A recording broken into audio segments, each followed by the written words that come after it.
Oke, kita masih lanjut dengan kelas hari ini, khusus untuk materi pada modul 2, yaitu tentang bahasa yang lugas dalam genre makro. Oke, kali ini akan disampaikan atau presentasinya akan disampaikan oleh Sania. Disilakan, Nak. Baiklah, selamat siang teman-teman semua. Kita akan lanjut pada bab kedua yang akan bahas tentang bahasa yang lugas dalam genre makro. Bahasa yang lugas adalah bahasa yang langsung menunjuk pada apa yang dibicarakan. Kalimat-kalimat yang disusun tidak akan menimbulkan makna ganda. Sekurang-kurangnya, ada 4 segi kebahasaan yang kaidahnya wajib dikuasai oleh para penulis atau penyusun genre makro. Genre makro adalah genre yang secara global menjadi nama jenis teks yang dimaksud, yang di dalamnya masih terdapat sejumlah subgenre yang disebut dengan genre mikro. Beberapa contoh genre makro antara lain iklan, berita, editorial, artikel jurnal, brosur ulasan buku atau review, dan surat. Adapun genre mikro yang dapat disematkan ke dalam genre makro meliputi antara lain deskripsi, prosedur, rekon, narasi, eksplanasi, eksposisi, dan diskusi. Selanjutnya, pemakaian ejaan yang cermat. Yang pertama, pemakaian atau penulisan huruf. Penulisan nama ini digunakan dalam penulisan nama bangsa, suku, dan bahasa. Yang kedua, penulisan kata digunakan dalam kata tuturan. Kata tuturan sendiri adalah kata yang dibentuk melalui pengimbuhan, perulangan, dan pemajemukan. Yang ketiga, penulisan unsur serapan. Dilihat dari taraf keintegrasiannya, unsur pinjaman dalam bahasa Indonesia dapat dibagi atas 2 golongan. Unsur yang pertama yaitu unsur pinjaman yang belum sepenuhnya terserap ke dalam bahasa Indonesia, dan unsur yang kedua adalah pinjaman yang penulisan dan pengucapannya telah sesuai atau disesuaikan dengan kaidah bahasa Indonesia.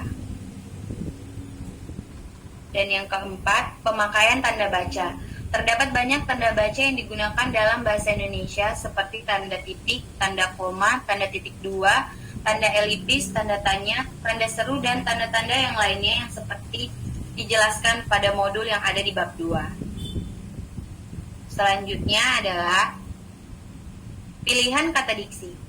Pilihan kata diksi atau diksi merupakan hasil dari upaya pemilih kata tertentu untuk dipakai dalam suatu tuturan bahasa.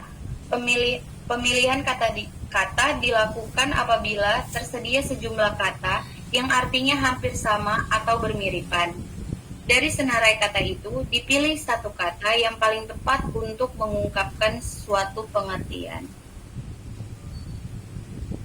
Selanjutnya adalah kalimat efektif.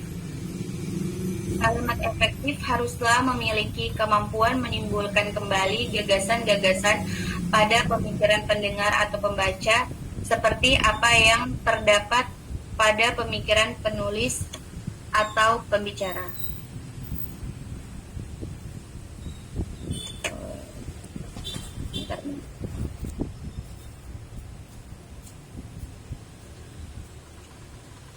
Ada juga beberapa syarat kalimat efektif. Yang pertama, sesuai EYD. Kedua, sistematis. Ketiga, tidak boros dan bertele-tele. Keempat, tidak ambigu.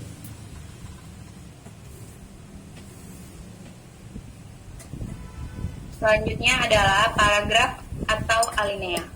Paragraf adalah bagian dalam suatu hubungan yang mengandung suatu gagasan pokok atau pikiran utama dan beberapa gagasan atau pemikiran penjelas.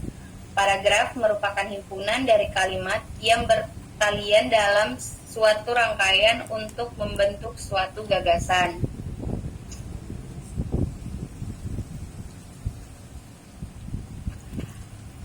Ada juga tujuan dari alinea, yaitu yang pertama, memudahkan pengertian dan pemahaman dengan menceraikan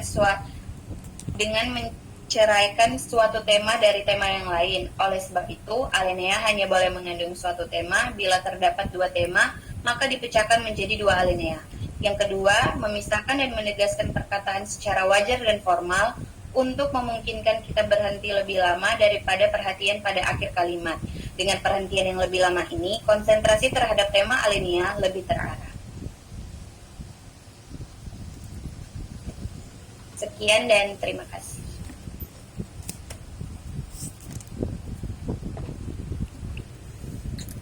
Baik. Sudah, Mbak. Good. Terima kasih, Sania.